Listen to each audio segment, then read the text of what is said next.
Saudara-saudara yang dikasihi oleh Tuhan kita Yesus Kristus, pada minggu ini 14 Maret 2021 kita akan mendengarkan firman Tuhan apa yang tertulis dalam Efesus pasal 2 ayat 1 sampai ayat yang ke-10. Sebelumnya kita bersatu dalam doa. Bapa Surgawi, Bapa yang Maha Baik, dalam kesempatan yang indah ini kami akan mendengarkan firman-Mu.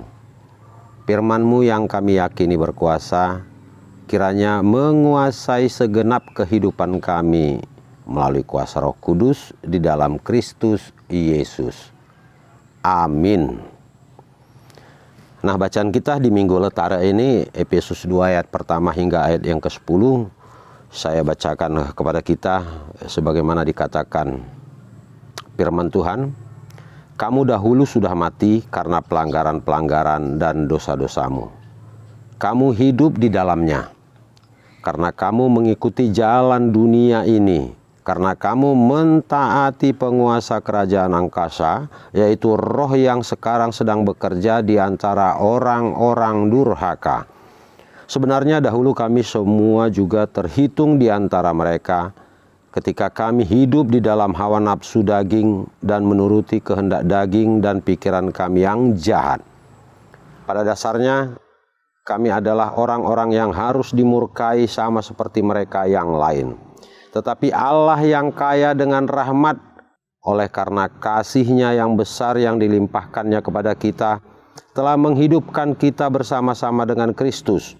Sekalipun kita telah mati oleh kesalahan-kesalahan kita, oleh kasih karunia kamu diselamatkan. Dan di dalam Kristus Yesus, Ia telah membangkitkan kita juga dan memberikan tempat bersama-sama dengan Dia di surga, supaya pada masa yang akan datang Ia menunjukkan kepada kita kekayaan kasih karunia-Nya yang melimpah-limpah sesuai dengan kebaikan-Nya terhadap kita dalam Kristus Yesus. Sebab karena kasih karunia kamu diselamatkan oleh iman, itu bukan hasil usahamu tetapi pemberian Allah. Itu bukan hasil pekerjaanmu. Jangan ada orang yang memegahkan diri. Karena itu, karena kita ini buatan Allah, diciptakan dalam Kristus Yesus untuk melakukan pekerjaan baik yang dipersiapkan Allah sebelumnya. Ia mau supaya kita hidup di dalamnya. Demikian pembacaan firman Tuhan. Saudara-saudara, pada Minggu Letara, minggu yang berarti bersukacitalah. Dalam bahasa Batak disebutkan marlasni rohamahamu. Nah, apa kira-kira yang menjadi alasan kita bersukacita? Ya, yang menjadi alasan kita bersukacita terkait dengan tema kita. Bahwa karena kasih karunia Allah yang menghidupkan itu, kita kemudian beroleh kehidupan. Sebagaimana Paulus tadi mengatakan, kamu hidup di dalamnya karena kamu mengikut jalan dunia ini. Ya. Tapi sebelumnya juga dikatakan, kamu dahulu sudah mati karena pelanggaran-pelanggaran dan dosa-dosamu. Nah, dalam hal ini saya berpikir begitu sulit sebenarnya ya menjadi pemberita Injil. Ya. Memberitakan kabar sukacita, namun dia juga harus mengorbankan hidupnya, mengorbankan dirinya, penuh dengan tantangan dan kesulitan-kesulitan. Dan hal ini nampak dalam kehidupan pelayanan yang dilakukan oleh Paulus. Saya coba membacakan kepada kita apa yang tertulis dalam kitab Kisah Para Rasul pasal 18. Ayat yang ke-19 mengatakan, lalu sampailah mereka di Efesus. Paulus meninggalkan Priskila dan Aquila di situ. Ia sendiri masuk ke rumah ibadat dan berbicara dengan orang-orang Yahudi. Apa yang dia bicarakan? Yang dia bicarakan ya bahwa orang-orang Yahudi dan non-Yahudi itu adalah orang-orang yang sudah mati. Ya. Orang-orang yang hidup dalam keberdosaan. Mereka hidup dalam pelanggaran-pelanggaran. Pada ayat yang ke-20, Kisah Rasul pasal 18 dikatakan mereka meminta kepadanya untuk tinggal lebih lama lagi di situ, tetapi ia tidak mengabulkan. Ia meminta dirinya berkata, "Aku akan kembali kepadamu jika Allah menghendakinya." Lalu bertolaklah ia dari Efesus. Nah, artinya yang ingin saya katakan bahwa pekerjaan ini dia lakukan dan ternyata ya ada juga yang menyambutnya. Menginginkan Paulus untuk bisa bersama-sama dengan mereka di Efesus. Ya. Lalu saya lompat ke ayat yang ke-28 dalam Kisah pasal 18. Sebab dengan tak jemu-jemunya ia membantah orang Yahudi di muka umum dan membuktikan dari kitab suci bahwa Yesus adalah Mesias. Nah, artinya apa? Ada pertentangan yang senantiasa dihadapi ketika dia melakukan pemberitaan. Sulit menjelaskan kepada orang-orang ketika itu bahwa Yesus adalah Mesias yang diurapi. Yesus adalah Mesias, Sang Juru Selamat. Kenapa? Karena di antara mereka ada yang memakai akal dan pikiran mereka, kekuatan-kekuatan mereka, kebolehan mereka. Nah, sebelum melangkah lagi untuk membahas perikop kita, kembali saya akan bacakan kepada kita apa yang tertulis dalam kitab Kisah Para Rasul pasal 20. Ayat yang ke-17 mengatakan, karena itu ia menyuruh seorang dari Miletus ke Efesus dengan pesan supaya para penatua jemaat datang ke Miletus. Ya, sesudah mereka datang, berkatalah ia kepada mereka, "Kamu tahu bagaimana aku hidup di antara kamu sejak hari pertama aku tiba di Asia ini." Coba ya, Paulus menjelaskan ya, betapa aku begitu memperhatikan kehidupan kalian. Aku senantiasa mengasihi kalian. Aku terus-menerus dan tak putus-putusnya berdoa untuk kalian. Lalu di ayat yang ke-19 dikatakan, dengan segala rendah hati aku melayani Tuhan. Dalam pelayanan itu aku banyak mencucurkan air mata dan banyak mengalami pencobaan dari pihak orang Yahudi yang mau membunuh aku. Nah, tidak tanggung-tanggung ya. Ternyata di kota Efesus, Paulus mengalami ancaman, mengalami kesulitan. Kesulitan apa? Kesulitan ketika dia memberitakan firman. Dan memang Bapak, Ibu, dan saudara-saudara, apa yang disampaikan oleh Paulus ini bukanlah hal yang mudah. Sebagaimana dia katakan, kamu dahulu sudah mati. Tentang kematian, bicara tentang kematian, ini sesuatu yang tidak menyenangkan ya. Sesuatu yang ditakuti oleh seseorang. Sesuatu yang dibenci ya, tidak disukai. Bagaimana Paulus mengatakan kepada orang-orang, ya kamu sudah mati. Bagaimana kalau dikatakan seseorang, teman kita kepada kita, bahwa kita sudah mati? Apakah kita bisa menerima ucapan yang disampaikan oleh teman kita? Pasti kita katakan tidak. Ya. Apalagi dijelaskan bahwa kamu berdosa, kamu telah melakukan pelanggaran ya. Kamu hidup di dalam keberdosaan. Ayat yang kedua, karena kamu mengikuti jalan dunia ini. Jalan apa? Itulah jalan kepada kebinasaan, jalan kepada maut. Karena kamu mentaati penguasa kerajaan angkasa, yaitu roh yang sekarang sedang bekerja di antara orang-orang durhaka. Roh apa itu? Ya roh iblis, roh setan. Itulah yang diikuti di jalan oleh orang-orang yang dikhotbahi oleh Paulus. Ya, kemungkinan aja dia akan menghadapi suatu ancaman, bahkan ancaman pembunuhan, sebagaimana dikatakan tadi dalam kitab Kisah pasal 20 ayat yang ke-19. Sekali lagi saya bacakan, dengan segala kerendahan hati aku melayani Tuhan. Dalam pelayanan itu aku banyak mencucurkan air mata dan banyak mengalami pencobaan dari pihak orang Yahudi yang mau membunuh aku. Tetapi Bapak, Ibu, dan saudara-saudara yang dikasihi oleh Tuhan kita Yesus Kristus, dalam perikop kita ini ada semacam kejujuran, kesaksian yang mau mengatakan siapa Paulus yang sesungguhnya.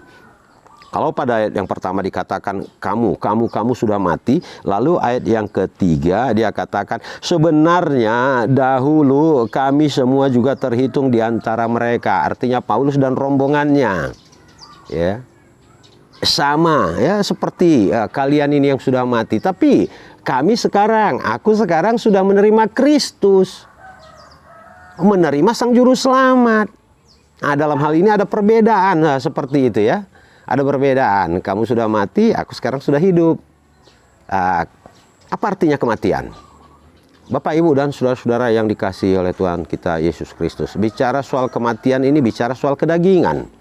Nah, kalau seseorang sudah mati, apakah dia akan dapat melakukan sesuatu dalam kehidupannya? Saya katakan tidak. Tidak akan ada yang dapat dilakukan. Mungkin mencontohkannya tentang kematian sama halnya seperti orang yang tidur ya. Ketika orang tidur itu ya, saya kira tidak akan dapat berbuat apa-apa. Ketika dia tak dapat berbuat apa-apa, ya sudah. Selesai seperti itu. Itulah kematian. Nah, ini dunia orang mati dan dunia orang yang hidup ini memiliki jarak yang begitu jauh. Yang tak mungkin dihubungkan oleh sesuatu apapun. Orang mati tak mungkin menjangkau orang hidup. Dan orang hidup tak mungkin membuat semacam jembatan untuk menjembatani kehidupan ya bagi orang yang sudah mati. Tidak mungkin. Nah, gambaran ini jugalah yang mau dikatakan oleh Paulus dalam hal ini ya. Nah, dahulu kami semua juga terhitung di antara mereka. Ketika kami hidup di dalam hawa nafsu, daging dan menurut kehendak daging dan pikiran kami yang jahat, pada dasarnya kami adalah orang-orang yang harus dimurkai sama seperti mereka yang lain. Nah, kematian daging ini bisa kita gambarkan dengan kematian rohani yang dikatakan oleh Rasul Paulus. Ketika orang sudah mati dari segi kerohanian mereka, mereka terputus dari Tuhan. Tak ada yang bisa menyambungkan terputusnya hubungan ini antara manusia yang mati dalam kerohaniannya dengan Tuhan sebagai juru selamat.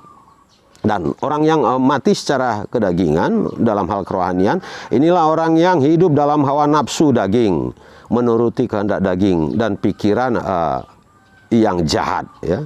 Artinya ya, boleh dikatakan soal kematian kerohanian ini terkait juga dengan apa yang mau kita katakan ya, alat indera ya. Ya, nafsu ini berkaitan dengan indera yang mana seperti itu ya. Indera penglihatan, indera perasa dan indera lainnya. Nah, ini terputus ya. Hubungan antara manusia yang mati rohani terputus dengan Tuhan. Lalu siapa yang dapat menjembatani? Atau adakah sesuatu yang dapat dilakukan oleh orang yang mati rohani supaya dia kemudian bisa beroleh keselamatan? Saya ingin katakan tidak. Jembatan untuk ini hanya dapat dilakukan oleh Tuhan. Lewat apa? Lewat kasih karunia-Nya yang besar sebagaimana dikatakan pada ayat yang keempat. Allah yang kaya dengan rahmat, oleh karena kasih-Nya yang besar yang dilimpahkannya kepada kita, telah menghidupkan kita bersama-sama dengan Kristus. Sekalipun kita telah mati oleh kesalahan-kesalahan kita, oleh kasih karunia kamu diselamatkan. Nah, ini dia menarik sehingga benar apa yang dikatakan dalam minggu kita, Minggu Letara. Bersukacitalah marlasni rohamahamu, karena kita yang telah mati karena kasih karunia kita kemudian dihidupkan kembali. Benar juga apa yang dikatakan dalam Injil Yohanes pasal yang ketiga ya, ayat yang ke-16. Karena begitu besar kasih Allah akan dunia ini sehingga Dia mengaruniakan anaknya yang tunggal supaya setiap orang yang percaya kepadanya tidak binasa melainkan beroleh hidup yang kekal. Dan lagi dikatakan dalam Yohanes 14 ayat 6 ya. Tidak ada seorang yang sampai kepada Bapa jikalau tidak melalui aku. Tidak ada seorang yang datang kepada Bapa jikalau tidak melalui aku. Nah, artinya di sini dibutuhkan sebuah jembatan. Jembatan itu apa? Jembatan itu adalah Kristus Yesus yang telah mati ya. Kristus Yesus yang telah mati bangkit ya. Kemudian inilah yang disebut oleh Paulus tentang kasih karunia yang sangat besar itu. Ayat yang ke-6 mengatakan lebih jelas lagi, dan di dalam Kristus Yesus Ia telah membangkitkan kita juga dan memberikan tempat bersama-sama dengan Dia di surga. Nah, Bapak, Ibu, dan saudara-saudara yang dikasihi oleh Tuhan kita Yesus Kristus, ini yang dikatakan oleh Paulus.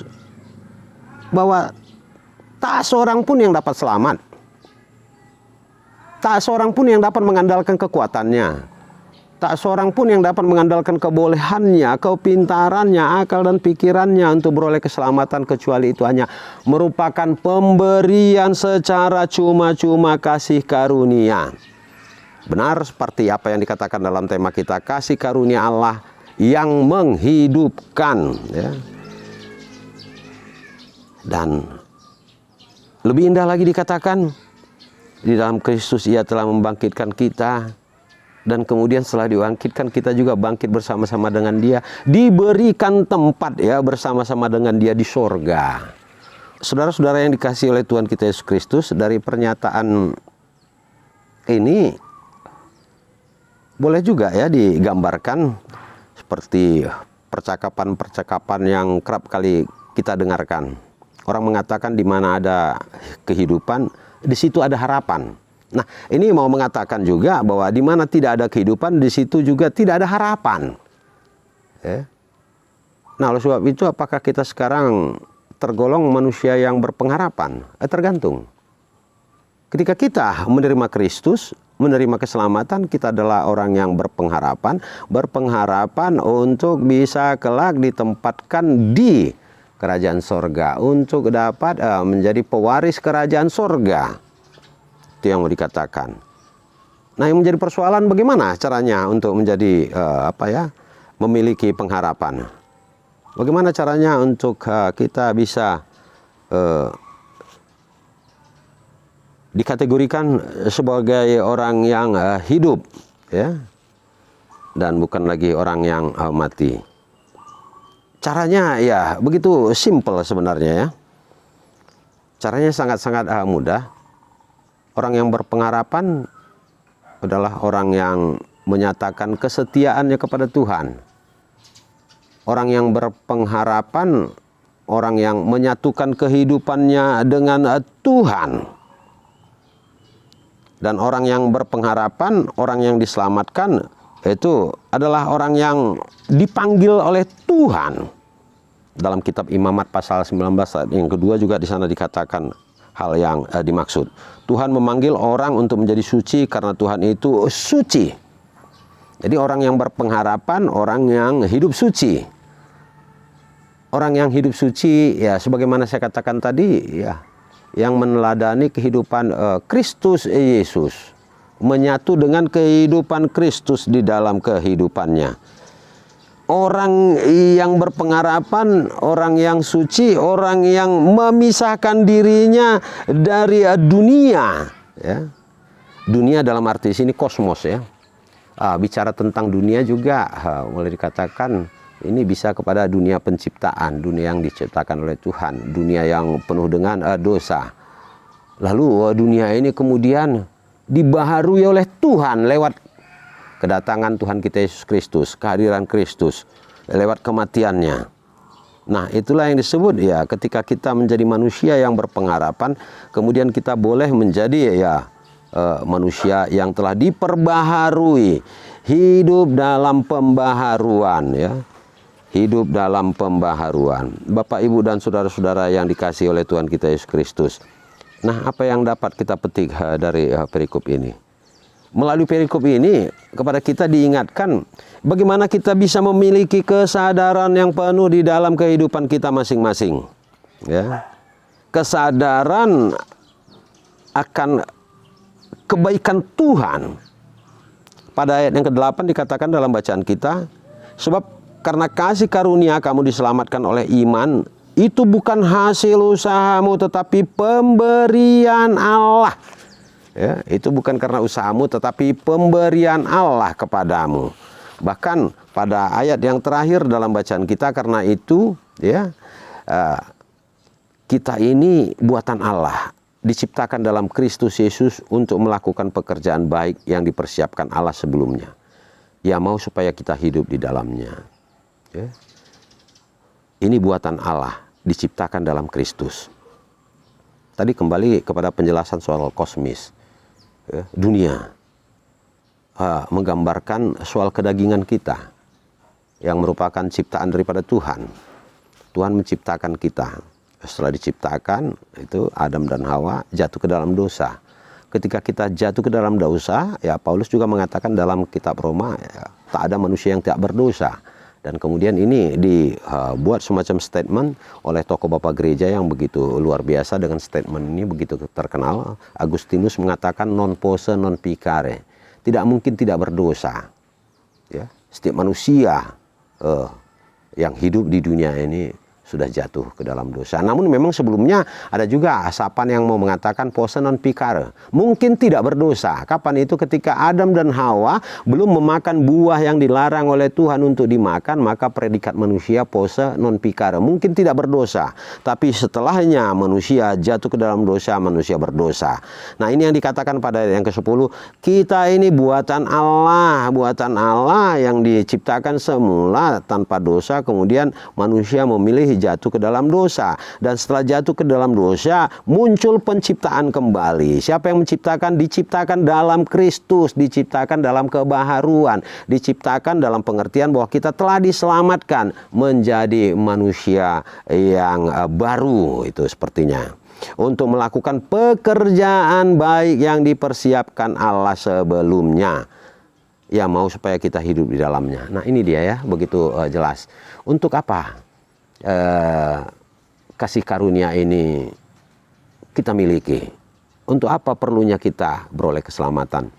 Untuk melakukan apa yang diinginkan oleh Tuhan, melakukan kebaikan-kebaikan, ya, melakukan apa yang diamanatkan oleh Tuhan. Supaya apa? Ya, supaya semua ciptaan Tuhan ini yang telah dipersiapkannya sedemikian rupa, ini juga boleh beroleh keselamatan, ya. Jadi yang selamat tidak hanya kita, tapi juga ya termasuk bagian-bagian lainnya. Nah, Bapak, Ibu, dan saudara-saudara yang dikasihi oleh Tuhan kita Yesus Kristus, ya, di zaman ini orang mengatakan ya zaman yang dikuasai oleh iblis dan setan. Benar kira-kira? Ya, saya katakan benar.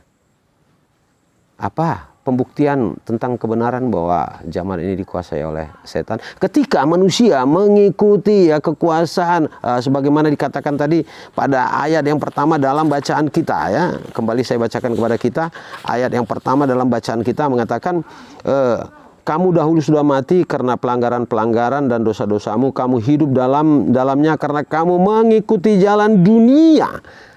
Ketika kita, ya manusia yang ada di dunia ini mengutamakan dunia, jalan ya menurut kuasa iblis, ya penguasa kerajaan angkasa, itu berarti ya dunia ini ya dikuasai oleh iblis. Tapi ya itulah, bagaimanapun Tuhan mengharapkan agar kita kembali ke jalannya. Bagaimanapun Tuhan merindukan agar kita boleh kembali kepadanya. Bapak, Ibu, dan saudara-saudara yang dikasihi oleh Tuhan kita Yesus Kristus, sebagaimana yang dikatakan dalam Injil Yohanes, saya mengajak kita untuk membuka apa yang tertulis pada Injil Yohanes pasal yang pertama ayat yang ke-14. Apa di sana dikatakan? Firman itu telah menjadi manusia dan diam di antara kita, dan kita telah melihat kemuliaannya, yaitu kemuliaan yang diberikan kepadanya sebagai anak tunggal Bapa, penuh kasih, karunia, dan kebenaran. Firman-Firmannya Allah sendiri telah menjadi manusia. Itu berwujud dalam diri Yesus Kristus. Lalu saya mengajak kepada kita untuk membaca apa yang tertulis dalam Yohanes pasal yang ke-6 ayat yang ke-51. Apa yang dikatakan oleh firman yang menjelma menjadi manusia di dalam diri Yesus Kristus. Dia katakan, akulah roti hidup yang telah turun dari surga. Jikalau seorang makan dari roti ini, ia akan hidup selama-lamanya. Dan roti yang kuberikan itu ialah dagingku yang akan kuberikan untuk hidup dunia. Berdasarkan kasih karunia, nah ini kemudian diberikan oleh Yesus juga. Nah, sekarang bagaimana kita bisa menerima keselamatan itu? Kita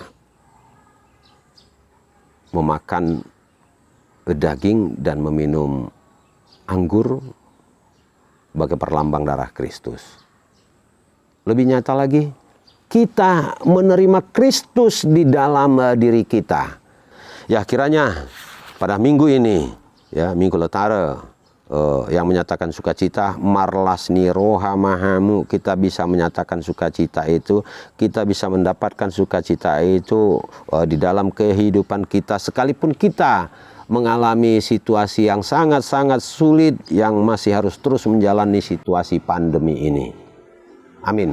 Kita bersatu dalam doa. Terima kasih Tuhan untuk firman-Mu yang boleh kami dengarkan bersama. Kiranya lewat firman ini kami boleh menyadari siapa kami yang sungguhnya, sehingga kami lewat kesadaran kami boleh berubah, ya, menerima Kristus, dan kami tidak mengandalkan hidup kami tapi mengandalkan Tuhan. Lebih lagi kami boleh menyadari bahwa keselamatan yang kami miliki itu hanya karena kasih karunia Tuhan. Kasih karunia Tuhan membuat kami bersukacita dalam kehidupan ini. Dalam Kristus Yesus kami berdoa. Amin.